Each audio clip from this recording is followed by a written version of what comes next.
We are back and we're going to dive now into a hot topic in the retail industry on how to improve your digital experience. Now, to deliver this advice, I'm pleased to welcome Ritika Shrivastava, Digital Analytics Manager at Sally Beauty.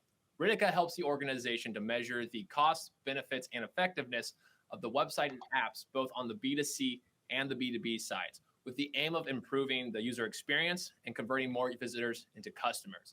And Ritika is joined by my colleague, Courtney Fenstermaker, who is a D2C strategist and team lead here at InfoTrust and a great person overall. Courtney and Ritika, can't thank you both enough for joining us today. Please take it away. Awesome. Thank you so much, Sam. And of course, thank you so much to Ritika for joining us. We're really excited to talk about this very timely topic. I'm ready to jump right in, but before we do, maybe just give a quick summary of Sally Beauty's journey with digital analytics. Sure. Thanks for having me, Courtney and team, and I'm really excited to be a part of this conversation. So, well, digital analytics journey has been really interesting at Sally, especially for me because I joined back in 2020 when COVID was hit. There was a spike in cases and our stores got closed for a couple of months. So at that time, we did have our digital assets, but then post-COVID, data and analytics just became more prominent in driving strategies across both sides of the business, which kind of helped in setting up the stage for my role as well over the past 2 years. So that's like the first interesting thing. And the second thing I would say would be, as I said, both sides of the business. So I'm kind of referring to the B2C, which is the sallybeauty.com website and app, but as well as the B2B side of the business, which is cosmoprofbeauty.com.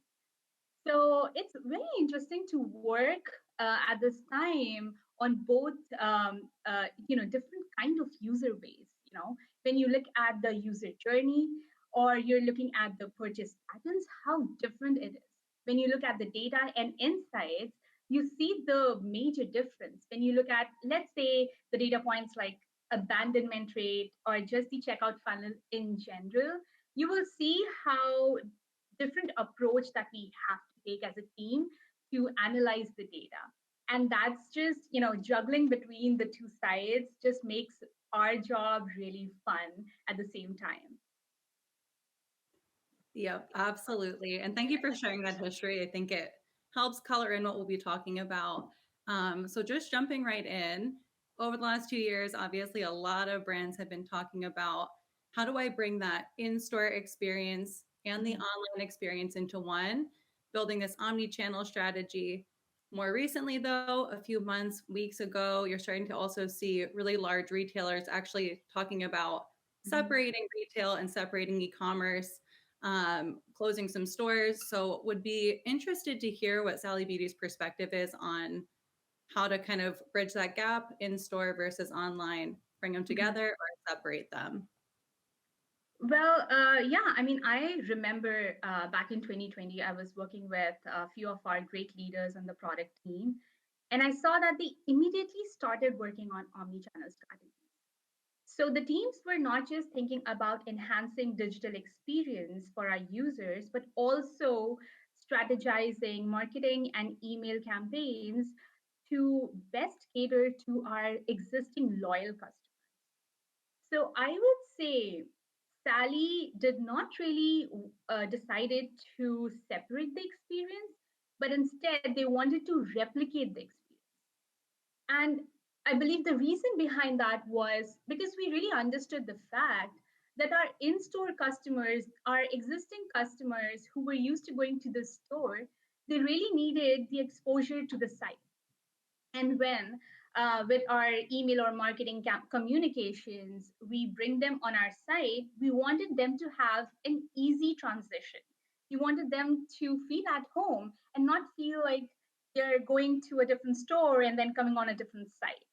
So we were like aggressively trying to align on those experiences.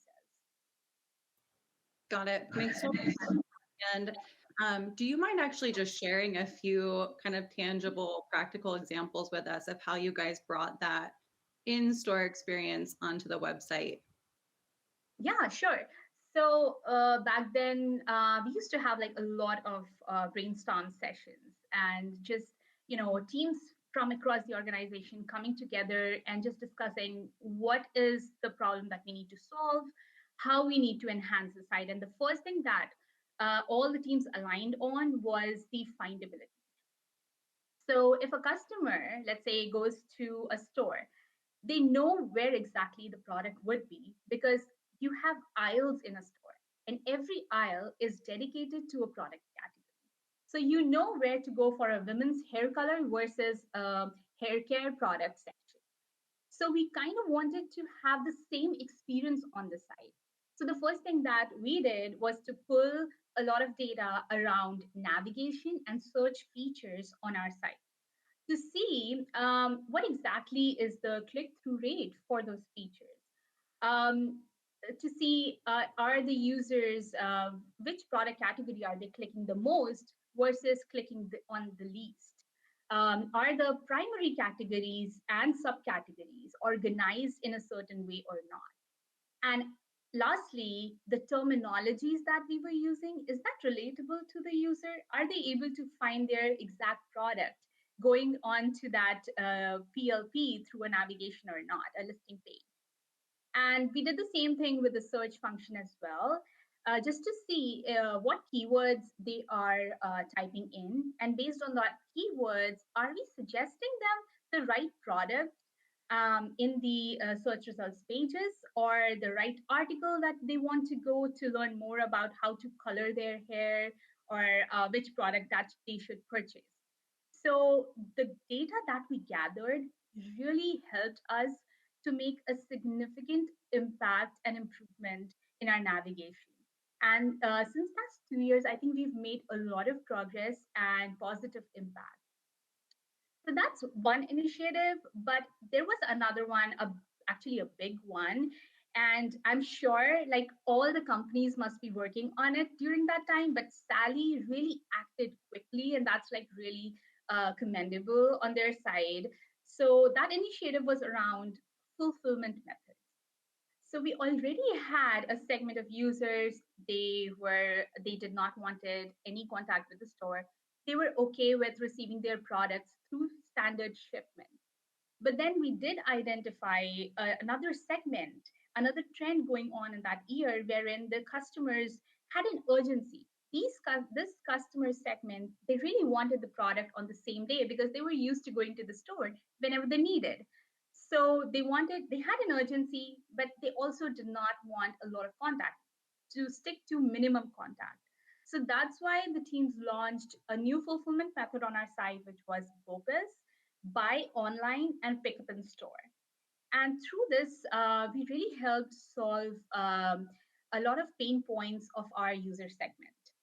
And I remember back then I was working with your team to track every interaction related to BOPIS. We were very, very diligently monitoring it. We were tracking and monitoring even the errors related to BOPIS. So if they are having any friction point selecting a store, or they're having any friction point with the inventory. And that's when we did find an issue around the out of stock error messaging on our site, as well as a confusion among the users around eligibility versus availability of a product. And through this data, again, the product team was so quick to act on it. They did pivot their strategies and they launched the stock availability model, which really helped the users in identifying which store exactly have the stock for the product that they want to purchase. So we have been monitoring the activities for BOPIS, and it has been such a success that in 2021, we again launched a third fulfillment method for our third segment of users who again have urgency, but they also want no contact with the stores. They want delivery at their doorstep. So we launched 2-hour delivery. And we've been following the same process. We've been monitoring each and every interaction as well as errors regarding to our delivery as well as focus.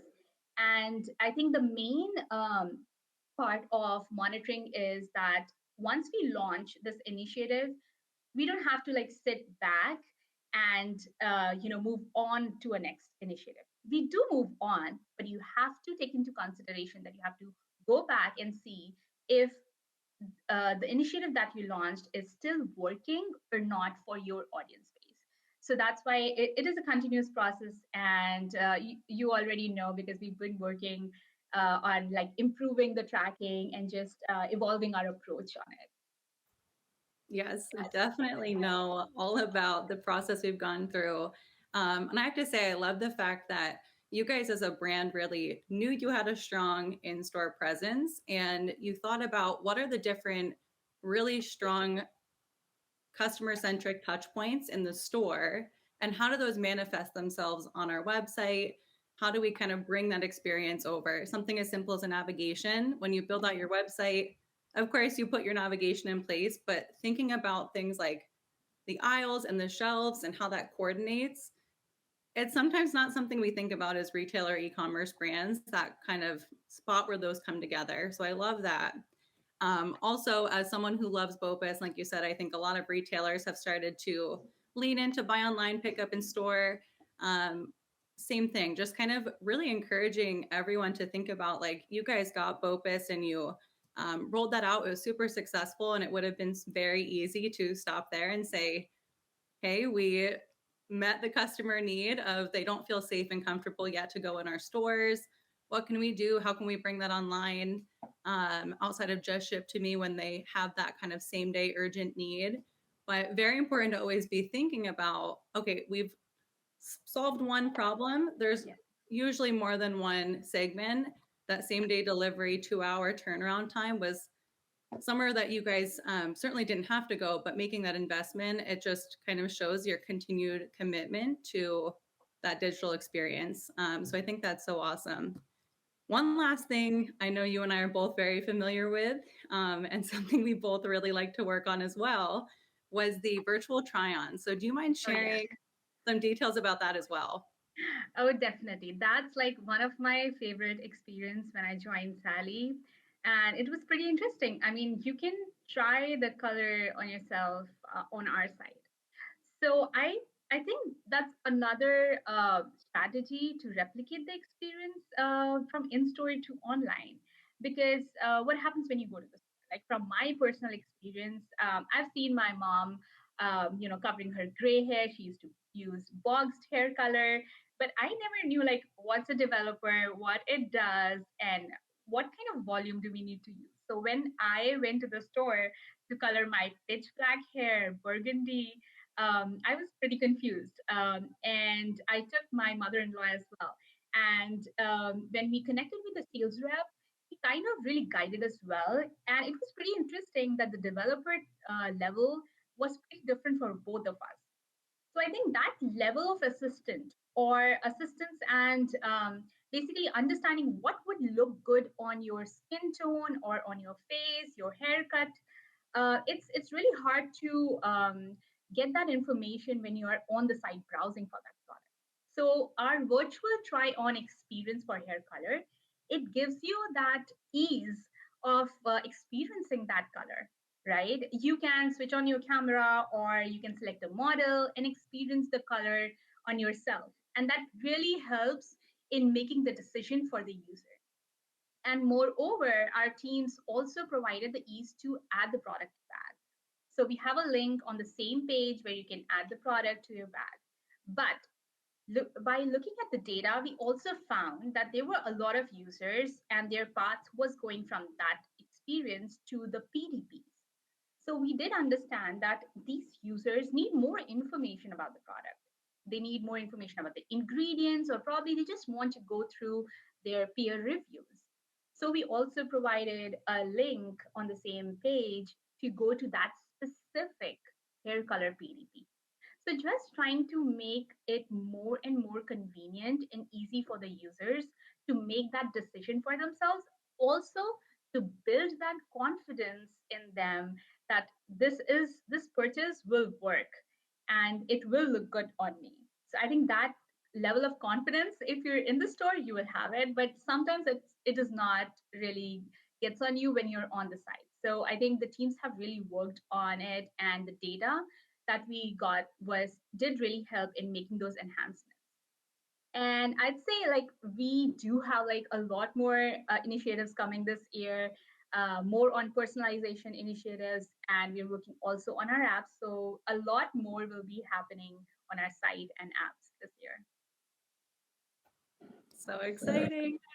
And I do have to say too, one thing that's really been cool to see over the last few years working with you guys is a lot of these solutions, obviously kind of solutions in the short term to address issues that came up with COVID and how to adjust for the customer experience. But all the examples you just gave are things long term that are still going to be beneficial to the customer's experience and how they can kind of grow with you online and not just in store. So I think that's very important as well to remember. Like, of course, you guys got some short-term benefits, but these are also investments that we can take forward and you're going to be able to leverage and benefit from for many, many years to come. And of course, like you said, already drumming up some new ideas on your team side, which is very exciting. So I love that these have just been very durable solutions. Awesome. So as you've mentioned, we do partner with you guys and we do get to see firsthand all of the different things. You guys are always coming up with new ideas of how to improve the user experience. So I would love to hear, maybe just summarize what you think some of your biggest successes just in the last 12 months have been in that journey of customer experience and improving your online presence. Well, according to me, I think the biggest success has been all the teams across the organizations trusting the data, making data driven decisions. I think that's a very critical aspect in any organization. And not just from the teams, but also this communication coming from higher up, from the management, that we have to make data driven decisions. We need data for every ideas or every implementations that we do. So when the communication comes from the higher up, it just helps in driving that change in the culture. So I think that has been the greatest success in the past 2 years for our organization, especially. And the other thing would be the companies, the employees, the teams have started working together and not in silos.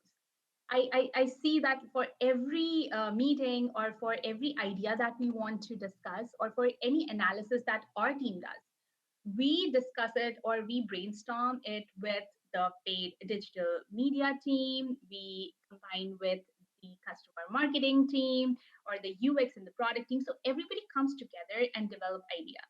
So you get different perspectives from each and every individual person. And that just helps in developing the best idea for your organization.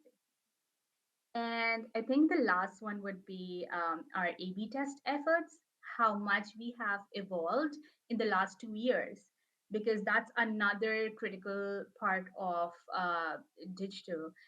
Because any idea, any enhancement that you're making on the site, you need to support it with some data. That could come only when you test it with the live audience, so that even if you are being asked or questioned on your idea, you have justification of whether it would work or not. So I think these have been like a couple of successes in the past 2 years. Yeah, absolutely. And having the data driven strategy, the testing, like absolutely huge successes. I think really one of the core reasons you hit right on it of success that you guys have is that you are not keeping these decisions also just within your data team. Your marketing team, your product teams are involved, and kind of getting that perspective from each stakeholder group and having different insight into what to try next, I think is really what's driving so much innovation within the company. So super commendable. It's not always the easiest thing to do because everyone has an opinion, but I really think that is what plays into why you guys have been so successful with everything you've shared, even just in this conversation today. So we are coming close to the end here. So before we close out, thanks again for just sharing all this advice. Do you actually have kind of one summarized piece of advice for anyone who's trying to continue to really grow and improve their e-commerce, their digital practice right now? Well, I'd say have a clearly defined process, because you can generate as much ideas as possible, but if you don't have a clearly defined process, a roadmap, both short and long term, deadlines, holding each other accountable, things could get messy. So always have a clearly defined process, include everybody in the conversations early on. It's very important. That's what we've been doing. And uh, Another thing would be, I mean, this is a funny thing, but you've seen how high the churn rate has been across all organizations. I would say documentation. Like, that's the biggest thing. Document everything, because it's easy to translate the information and onboard any new member at your organization. So you don't forget why certain things were implemented on the site, or certain calculations around, let's say, annual impact or ROI was done. So you have everything uh, jotted down, documented, so that you can translate that to the next person who is there in your team. Yeah, absolutely. I think everything we've talked about today has been super timely. That piece especially very, very timely, with thinking about the great resignation, as we call it. I think everyone who's watching is probably shaking their heads yes right now, that they are feeling that pain too. So totally agree. I think that's really a amazing piece of tactical advice to take away around for some companies, all these ideas are in these people's mind and they're just running around and they're have so many great initiatives going, but getting it on paper just in case someone does leave the organization, having a record of it, having something that really shows all of the stuff that you've been working on, that the next person can take along, is super critical right now. So yes, couldn't agree more with that. And I think probably the most timely piece of advice right now over anything else. So thank you for sharing that. Yeah, no problem. Awesome. Well, I think that captures everything I wanted to get. I do have one last question that I love to ask because it's just super fun. Always one last question. Always have one last question when we're working together. So also would love to hear, if you're listening along, throw your answer in the chat because it will be very funny to hear. What is the weirdest thing you bought when COVID first hit? Oh my God. Okay. Online, leave your home. Okay. Yeah, I think vodka. Lots and lots of vodka. Don't judge me. I am not an alcoholic. I don't even consume alcohol. But we were just so scared back in 2020 that we will run out of hand sanitizers, that we bought cheap vodka. And it's still in our stock. So I guess like where to come to parties. I guess everyone knows what they're getting for holiday gifts from you for the next 2 years. That's awesome. Thank you so much, Ritika, again. It's been awesome just getting your advice and hearing what you guys have been working on. And with that, I'm going to pass it back to Dom so he can lead us all into another break. Thank you. Wonderful. Thank you so much, Ritika and Courtney. The virtual try-on sounds really interesting. I've always wondered how I look as a beach blonde, and now I have the opportunity to find out. So I'm definitely going to give that a try. Thank you so much.